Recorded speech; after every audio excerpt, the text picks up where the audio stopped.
Potassium is an element. It is the 8th most commonly found element in Earth's crust, but only takes up 2.1% of it.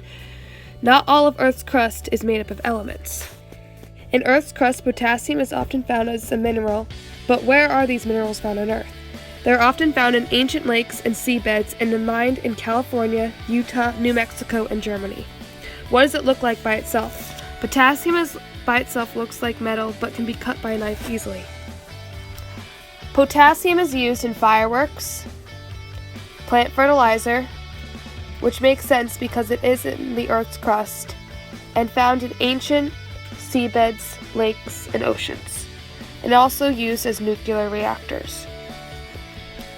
If potassium didn't exist, nothing would really exist.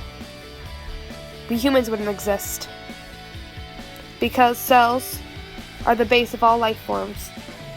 And potassium is needed for cells to create. And with no cells, there's no life. Cells are needed to create life. And without cells, there's a sad planet Earth. Humphrey Davy discovered potassium in 1807 in England, before potassium carbonate was used in soap and gunpowder. Potassium is a very reactive element, and it has 23 neutrons, 19 protons, and 19 electrons.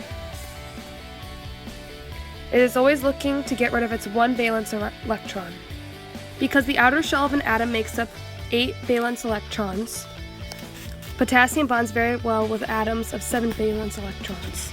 So, with atoms of 7 valence electrons, potassium gives their one extra atom to the atom with 7 valence electrons. Examples of atoms with 7 valence electrons would be fluorine, chlorine, bromine, and iodine. Because those elements bond well with potassium, it makes them best friends with potassium. Sodium has 1 valence electron. This makes sodium and potassium enemies.